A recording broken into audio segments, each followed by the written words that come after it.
국내외 코로나19 상황과 이슈 전문가와 함께 살펴봅니다. 서울대우 중앙대 약학대학 교수 자리에 모셨습니다. 자, 오늘 현안 몇 가지 체크를 해보고요. 백신과 관련된 이야기, 그리고 코로나 바이러스 기원에 대한 이야기 요새 자주 나와서 한번 얘기를 해보죠. 일단 오늘 신규 확진자 400명대입니다. 교수님 어떻게 보고 계십니까? 예, 어제도 말씀드렸는데요. 원래 일주일에서 제일 중요한 것은 수, 목, 금, 토입니다. 그런데 이제 주말 효과가 있으면 주말 효과가 월요일 날에는 명백하게 드러나고요. 오늘 같은 화요일 날에는 검사 건수는 늘어나지만 희석 효과가 있어서 완전히 다 반영이 되지 않습니다. 그럼에도 불구하고 오늘 검사 건수는 37,000여 건이니까 통상의 45,000건에 비하면 약 8,000건 적습니다. 이것을 감안한다고 하더라도 확진자 수가 많지는 않습니다. 그렇기 때문에 만일에 이번 주 수, 목, 금, 토 통틀어서 다 지금과 같은 기조나 다소 오르기는 하겠습니다만은 대폭 오르지 않을 경우에는 다소 의미 있는 변화가 감지가 된다. 이렇게 네. 볼 수는 있는 것이거든요. 그렇기 때문에 내일부터 시작해서 토요일까지의 상황이 매우 중요할 것 같습니다. 그런데 지금 당장 오늘만의 상황을 가지고는 이것을 가지고 좋아지는 경향으로 가고 있다. 이렇게 판단하기는 아직 이를 것 같고요. 다시 말씀드리는데 이번 주 토요일까지의 상황이 매우 중요할 것으로 판단이 되어서 그때까지 며칠간은 다소 기다려봐야 될 것으로 생각이 됩니다. 양성률은 좀 떨어진 것 같습니다. 양성률도 다소 하향 추세에 접어든 것으로 보입니다. 그런데 이것이 정말 하향으로 빠지는지 아니면은 다시 반등을 할지도 이번 주 수목금 토의 상황을 봐야 결정할 수 있을 것으로 생각이 됩니다. 위중증 환자는 또 9명이 늘었군요. 자, 지표 좀 살펴봤고요. 이번에는 이 얘기 나눠보겠습니다. 강북구의 한 고등학교 3학년 학생 30명이 코로나19 확진 판정을 받았습니다. 걱정이 되는 것은 확진자들이 모두 수험생들이라서 좀 더 걱정이 되는데 당장 6월 3일로 예정이 됐었죠. 수능 모의평가를 온라인으로 치르게 됐습니다. 교수님, 고3 접종도 예정이 돼 있잖아요. 우리가 이런 부분에 대한 고민, 접종이 시작되면 좀 덜 수 있을까요? 충분히 덜 수 있습니다. 그러니까 이제 고3인 경우에는 나이대 때문에 이제 화이자 백신인 경우에는 6세부터 이제 허가가 나 있는 거기 때문에 아마 이번 여름 방학에 고3인 경우에는 화이자 백신을 접종할 것 같습니다. 다른 백신은 18세부터이기 때문에 고3인 경우에도 접종 대상자가 안 되는 아이들이 있을 수 있습니다.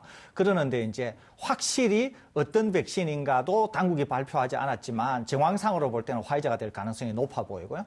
또 다른 하나는 날짜가 아직 확정이 되지 않았습니다. 그러니까 여름 방학 동안에 접종을 한다라고 하는 것은 확정이 되어 있는데 언제 접종이 되는지가 아직 확정이 안 되어 있습니다. 그러는데 고3인 경우에 이제 이렇게 화이자 백신에 접종을 하게 될 경우에는 일부 돌파 감염이 생기든 일부 확진자가 나온다고 하더라도 일단 학생들이 중증이나 위중으로 빠지기는 어렵고 또 하나는 전파 양상도 거의 일으키지 않습니다. 그렇기 때문에 고3인 경우에는 대다수가 접종을 하게 될 경우에는 상당히 안전한 교육 환경에서 대면 수업이 가능할 그런 상황이고 또 학교에서 다 모여서 등교한 상태로 적어도 남아있는 기간에는 공부를 할 수 있기 때문에 형평성 시비도 피해가면서 안전하게 공부를 할 수 있는 환경이 된다고 하는 점에서 굉장히 중요하지 않을까 이렇게 생각됩니다. 고3들은 코로나 핑계를 댈 수 없이 그냥 공부에 전념하면 되겠군요. 예, 그렇습니다. 부모님들은 좋아하시겠습니다. 자, 그런가 하면 아스트라제네카 백신 접종 부작용으로 꼽히는 것 중에 하나가 바로 혈소판 감소성 혈전증이었죠. 국내에서 처음으로 확인이 됐습니다.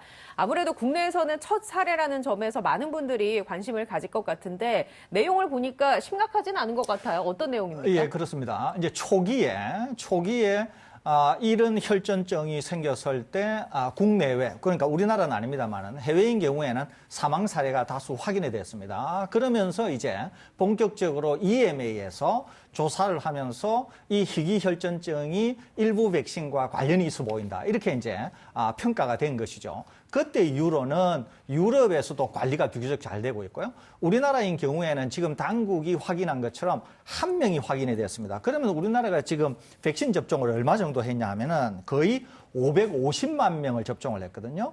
550만 명을 1차 접종하고 2차 접종을 거의 220만 명을 했는데 그러니까 그냥 1차 접종 하나만 하더라도 550만 명을 접종한 상황에서 한 명이 발생했다는 거죠. 그러니까 외국의 사례와 비교하더라도 우리가 5분의 1이나 10분의 1 정도 된다고 얘기했으니까 비율은 거의 맞습니다. 그러는데 550만 명에 한 명이 발생했으니까 우리나라 전 국민을 다 마친다고 하더라도 혈전이 10명 가까이 나온다는 거죠. 예. 그다음에 특정 연령군에서 나오니까 비율은 더 떨어져서 우리나라 전 국민에게 다 맞춰도 아마 우리나라에서는 이런 혈전증이 5명이 채 나오지 않을 것으로 생각이 됩니다. 예. 그런데 이제 많은 분들이 걱정하셨잖아요. 혈전이 생기면 어떻게 되나 사망하는 거 아닌가 이렇게 생각했는데 첫째 하나는 혈전증이 생기는 비율이 너무 낮다는 것. 두 번째는 혈전에 의해서 혹여 사망한다고 하더라도 5명이 채 안 되겠죠. 다 사망한다고 하더라도. 그런데 사실 코로나19로 사망한 환자만 지금까지 1963명, 거의 2,000명이 육박하니까 백신은 이분들을 다 보호할 수 있고 구할 수 있다고 하는 점에서 백신으로 보호할 수 있는 분이 훨씬 더 크다는 거죠. 그러니까 혈전이라고 하는 것은 매우 과장됐다는 거예요. 또 하나는 이 혈전인 경우에 이분은 지난달 27일 날에 아스트라제네카 백신을 접종하고 나서 전형적인 증상, 그러니까 두통이 있다든지 뭐 어지럽다든지 이런 일들이 있어가지고 이제 정밀 검사를 받고 혈전이 생겼다고 하는 걸 알게 되어서 굉장히 이런 조치에 들어갔습니다. 그래서 지금은 거의 후유증 없이 완치되었다고 알려져 있거든요. 그러니까 종합적으로 말씀드린다고 하면 우리나라는 이 혈전이 너무도 낮다는 것. 그 다음에 두 번째는 백신은 많은 분들을 보호할 수 있기 때문에 백신으로 인해서 혹시 혈전 부작용보다도 이익이 워낙 크다고 하는 점. 세 번째는 미리 발견하게 되면 이제는 확실히 치료가 되면서 후유증 없이 완치가 될 수 있다고 하는 이런 점에서 첫 번째 사례라서 중요하기는 하지만 일반적으로 알려진 것, 왜곡되어서 알려진 것과는 달리 충분히 관리가 가능하고 실제로 잘 관리를 하면 아무 문제가 없다고 하는 점, 이런 점에서 굉장히 중요한 그런 사례다 이렇게 볼 수 있겠습니다. 사실 어제 저희 방송에 댓글로도 달리긴 했는데 관련해서요. 이 얘기 해주셨잖아요. 산술적으로 봤을 때 5명에서 10명 정도 나올 수가 있다라고 얘기해 주셨잖아요. 그리고 그 안에서 누군가는 죽을 수도 있고 댓글로 어떤 분이 어쨌거나 누군가는 죽을 수 있다고 하면 그 자체로도 접종을 거부할 수 있는 거 아니겠느냐라고 의견을 주시는 분들이 있단 말이죠. 물론 이런 얘기 몇 번 저희가 해드리긴 했습니다만 어떻게 보시나요? 제가 좀 말씀드리면 이겁니다.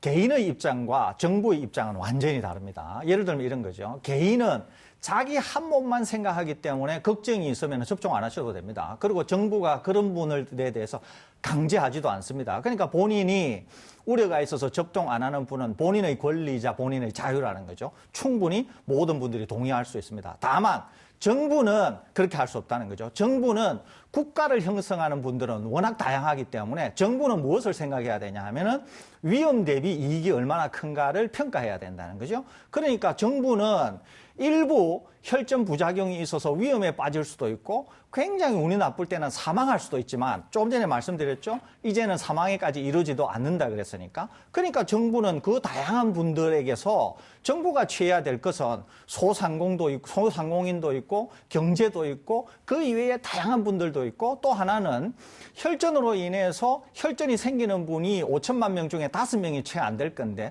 사망도 안 되는 분들 때문에 접종을 당국이 안 할 수는 없는 거잖아요. 그런 걸 다 감안한다고 하면은 정부는 백신 접종을 해야 된다는 거죠. 그러니까 제가 여러 번 말씀드린 것처럼 혈전 부작용은 일부 언론에 의해서 왜곡, 과장, 그다음에 공포가 확대된 측면이 있고 정부는 그럼에도 불구하고 개인과는 다른 그런 결정을 해야 되기 때문에 개인과는 완전히 다른 결의 그런 결정도 할 수 있는 것이 정부이기 때문에 그런 점에서 본다고 하면은 서로 간에 입장 차이가 다른 것들 때문에 생기는 문제지 않나 하는 생각이 듭니다. 한 개인도 한 가정사에 있어서 뭔가 중요한 결정을 하게 될 경우에는 이익이 큰지 위험이 큰지를 따져보고 결정하지 않습니까? 정부도 마찬가지라는 거죠. 그런 점에서 본다고 하면은 개인이 정부에게 개인의 입장을 강요할 수도 없지만 정부도 정부의 입장을 개인에게 강요할 수도 없고 단지 두 입장 차이가 서로 약간 다를 수 있다. 이런 점에서 서로 이해가 돼야 되지 않을까 이런 생각이 듭니다.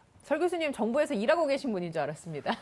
저는 그렇지는 않고, 저는 네. 언제나 이제 합리적이라 그러고, 예. 저는 언제나, 예를 들면은 어떤 사안에 있어서 왜 그런 논점이 생기는가. 그런 논쟁이나 논점에 있어서 각각의 입장에서 어떻게 이해가 돼야 되고 어떻게 해결을 해야 되나. 이런 관점에서 제가 설명드릴 뿐이지 저도 뭐 그중에 한 입장을 취할 네, 그냥 알겠습니다. 사람이다. 이렇게 이해하시면 예. 되겠습니다. 자, 댓글로 또 궁금증 남겨주신 분이 계시는데 또 소개를 해드리죠. 아이디 김푸른 하늘님이십니다. 아스트라제네카 백신 1차 접종 후에 항체 형성이 안 되면 예방 효과가 없는 건가요? 항체 형성이 되어야만 예방 효과가 있는 건지 궁금해하십니다. 전혀 그렇지는 않습니다. 예를 들면 제가 예전 사례를 좀 알려드리겠습니다. 예전에 미국에서 있었던 일인데요. 화이자 백신, 미국에서는 화이자와 모더나만 접종이 가능합니다. 이제는 얀센도 이제 백신 접종을 개인이 원하면은 할 수 있지만 예전에 화이자와 모더나만 접종이 가능할 때 미국에 계신 우리 동포 의사분들이 이런 걸 하신 분이 계세요. 화이자 1회 접종, 1차 접종을 하고 나서 미국에는 생긴 항체를 검사할 수 있는 자가 진단 키트가 있습니다. 그냥 스스로 검사하면 되는 그렇습니다. 건가요? 그래서 이 키트를 가지고 검사를 했는데 항체가 안 생기는 거예요. 그래서 좀 더 기다렸다가 2차 접종을 하고 나서 그 키트를 이용해서 검사를 해보니까 항체가 형성되었다. 그러면서 이것이 유튜브에서 한때 논란이 된 적이 있습니다. 1차만 맞으면 항체가 안 생기나? 이런 논란도 불거지곤 했었었죠. 그런데 이게 이제 두 가지인데요. 하나는 사람마다 다소 다를 수 있습니다. 어떤 분은 1차만 접종했는데도 항체가 잘 생기는 분이 있고 어떤 분은 1차만 접종하면은 항체가 잘 안 생길 수가 있습니다. 그래서 두 번 접종하는 경우에 1차를 프라임이라 그러고요. 두 번째를 부스팅이라고 하는데 두 번째 접종을 맞게 되면은 백신 면역이 본격적으로 이제 형성이 됩니다. 그래서 2차 접종을 하게 되면은 거의 대부분의 이제 항체가 생기게 되는 거죠. 근데 잘 아시다시피 모든 백신이 1차만 접종하더라도 상당한 보호 효과가 있거든요. 그 얘기는 무엇을 강력히 시사하느냐 하면은 항체는 다소 검출 기준보다 적거나 아니면 그 검출 기준 부근에 나와서 우리가 충분하게 확인을 못한다고 하더라도 실제는 항체가 생기는데 항체가 안 생기는 것처럼 오인이 될 수 있다는 거죠. 두 네. 번째는 백신은 이 항체 면역뿐만 아니라 세포성 면역이라고 하는 매우 중요한 면역도 있거든요. 그러니까 면역이라고 하는 것 자체가 굉장히 복합적이라는 거죠. 그런데 단지 이제 항체만 생각하시는 거예요. 그러는데 첫째 하나는 항체는 다소 적게 생길 수도 있고 2차 접종이 되면은 항체가 많이 생길 수도 있는데 그럼에도 불구하고 1차 접종만으로도 모든 백신이 다 충분한 보호 효과가 있으니까 우리가 알든 모르든 백신의 효과는 매우 복합적이고 항체가 안 생긴다고 하더라도 또는 적게 생긴다고 하더라도 또는 검출 부근에 그 부위에 생긴다고 하더라도 충분한 보호 효과가 있다고 하는 점. 그런 점에서 지금 질문하신 이것은 오히려 기후일 수 있으니까 예. 어떤 백신이든지 충분히 보호 효과가 있다고 하는 점에서 이해하시면 되지 않겠나. 이런 조언을 드립니다. 주사를 맞는 행위 자체가 중요하겠군요. 그렇습니다. 예, 그 항체 검출 여부와는 상관없이. 자, 그리고 요새 이런 현상이 백신 접종이 본격화되면서 이런 현상이 나타나고 있다고 합니다. 바로 타이레놀 품귀 현상인데요. 일각에서는 마스크에 이어서 타이레놀 대란이 일어나는 게 아니냐라는 얘기도 있습니다. 이 부분 어떻게 보십니까? 이제 상표명을 쓰는 게 몇 가지가 있는데요. 타이레놀이 대표적인 거죠. 타이레놀의 주 성분은 아세트아미노펜이라고 하는 건데요. 전문가들은 다 압니다. 아세트아미노펜이라고 그러면 다 아는데 일반 분들에게는 아세트아미노펜이라고 하는 게 되게 어렵지 않습니까? 이게. 그러니까 그냥 타이레놀 이렇게 부르는 거예요. 아스피린도 원래 약 성분이 있거든요. 네. 그런데 그렇게 안 부르고 그냥 아스피린 이렇게 부르지 않습니까? 그런 것처럼 우리가 또 복사할 때 카피 머신을 원래 복사기 이렇게 얘기해야 되는데 옛날에는 제록스라고 불렀습니다. 그러니까 제록스가 카피 머신이라고 하는 뜻이라는 거죠. 이렇게 원래 상표명이 오래 사용이 되면서 그것이 워낙 친숙해질 경우에는 그 상표명을 그냥 부르는 경우가 많습니다. 그러니까 타이레놀은 원래 아세트아미노펜을 이용해 가지고 만든 이 소염 진통제의 굉장히 오래된 그런 어떤 상표명입니다. 그런데 이제 굳이 타이레놀을 구하시기가 어려우면은 약국에 가셔서 약사 선생님에게 그 타이레놀과 똑같은 성분이 있는 다른 약 주세요. 이러면은 관련된 약들이 10종 이상이 있거든요. 그러니까 꼭 타이레놀이 아니라도 타이레놀과 같은 성분의 소위 말해서 복제약이 굉장히 많기 때문에 타이레놀을 구하실 수가 없다. 그러면은 이 타이레놀 먹으라고 하는데 타이레놀을 구할 수가 없으니까 타이레놀 아닌 걸 먹어야 되나? 이렇게 생각하실 필요 없습니다. 타이레놀만 아니다 뿐이지 타이레놀 성분을 가지고 있는 약이 많으니까 약사 선생님에게 타이레놀과 같은 성분의 다른 약 주세요. 이러면 얼마든지 구할 수 있으니까 타이레놀이 분기이기는 하지만 타이레놀 성분이 있는 약들은 지천에 널렸으니까 예. 아무 걱정하지 마시고 구입하실 수 있다는 말씀 드립니다. 아세트 아미노펜 계열의 약 주세요 이러면은 훨씬 더 약사 선생님이 정성껏 주지 않을까. 근데 뭐 이게 이제 약사분들도 워낙 요새 예방접종을 많이 하다 보니까 저 접종할 예정인데요 혹은 접종했는데요라고 하면 알아서 그냥 주시지 않을까요? 예, 그렇습니다. 예, 이제 약사 선생님이 다 아시기 때문에 충분히 말씀만 하시면 거기에 맞춰서 약을 드릴 겁니다. 그런데 이제 진통제를 복용할 때 혹시 주의할 점 있을까요? 그러니까 꼭 반드시 다 먹어야 되는 건 아니잖아요. 예, 그렇습니다. 우선 하나는 백신 접종을 하시고 나서 몸이 나를 힘들게 하지 않는다. 내가 충분히 견딜 만하다. 그러면은 그 어떤 약도 안 드시는 게 좋습니다. 뭐 타이레놀이 되었던 다른 약이 되었던 아무것도 안 드시는 게 좋습니다. 그러면은 몸이 충분히 그 백신을 받아들여서 몸에서 면역이 잘 형성이 되기 때문에 아무 약이라도 안 드시는 게 좋습니다.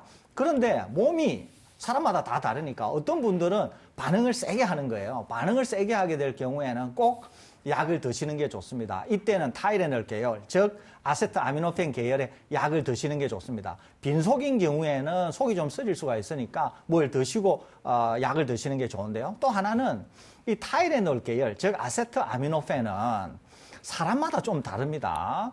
대부분은 그렇지 않은데 어떤 아주 운이 나쁜 분들은 이 체질적일 수도 있는데요. 간 독성이 있습니다. 심지어 어떤 분들은 간 독성이 매우 심각하게 드러날 경우는 이거를 이제 급성 간 독성이라 그러는데 acute response라 그럽니다. acute response가 생길 경우에는 간이 깨어져서 아주 운이 나쁠 때는 상당히 위험한 지경에도 빠질 수가 있어요. 그래서 특히 이 타이레놀 같은 경우에는 술을 드시거나 이러면 안 됩니다. 그렇기 때문에 가능하면 약을 안 드시는 게 좋은데 몸이 반응이 심해서 심각할 경우에는 아세트아미노펜 계열의 약을 드시는 게 좋은데 말씀드렸잖아요.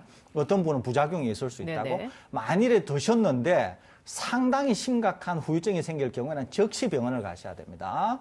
그래서 급하게 치료를 받으셔야 위험한 예. 상황을 면할 수가 있다고 하는 점, 그런 점들을 기억하시면 좋겠습니다. 그 부작용과 관련해서, 그러니까 뭐 부작용이라고 하긴 좀 그렇지만 주사를 맞고 나서 근육통이라든지 뭐 발열 증상이라든지 감기 기운이요.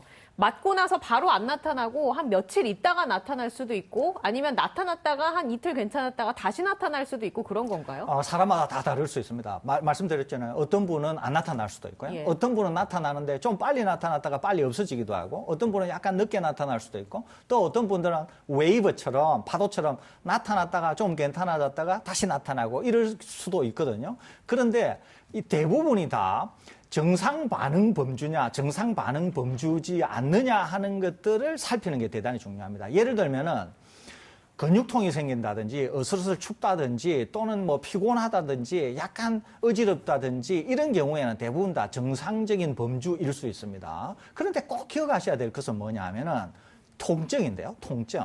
통증 중에서도 이게 흉통, 복부 부위에 생기는 흉통이 아주 심한 경우, 또 하나는 머리 쪽에 생기는 두통이 아주 심한 경우, 그리고 이것이 생각보다는 약간 오래 지속이 된다. 이럴 때는 지체 없이 병원에 가셔가지고 백신 접종을 맞았는데 이것이 지속된다고 의사 선생님에게 말씀을 드리면 아마 즉시 정밀 검사에 들어갈 가능성이 많습니다. 예. 그렇기 때문에 꼭 기억하셔야 됩니다. 또 하나는 사지에 지나치게 힘이 없다. 이럴 경우에는 예. 신경이 공격을 받아서 생길 가능성이 있습니다. 아주 드물기는 하지만은. 그렇기 때문에 사지에 갑자기 힘이 없어진다. 또는 눈에 복시, 그러니까 사물이 흔들려 보인다거나 사물이 흐려 보인다. 이런 경우에도 신경 쪽에 타격을 받았을 수가 있을 수 있기 때문에 이런 경우에는 상당히 심각한 지경에 이를 수 있습니다. 매우 드물기는 하지만. 네. 그러니까 꼭 기억하셔야 되는 것은 복부 쪽에 통증, 예. 머리 쪽에 통증이 좀 더 지속이 된다. 또 갑자기 사지에 맥이 풀려서 움직이기가 힘들다. 그 다음에 시야 쪽에 복시라든지 사물이 흐리거나 흔들려 보인다. 이럴 경우에는 반드시 병원에 가서 검사 받으라는 점을 말씀해 드리고, 그 이외에 대부분은 우리가 통상적으로 백신을 맞으면은 생기는 증상이기 때문에 그것은 시간이 지나면 괜찮아지고 동시에 타이레놀 계열의 약을 먹으면 없어지기 때문에 그것은 염려하지 않으셔도 된다. 이 말씀 드립니다. 예방접종에 대한 반응이 개개인별로 다 다르게 나타날 수 있으니까 자기 몸을 자기가 잘 체크를 해봐야겠군요. 알겠습니다.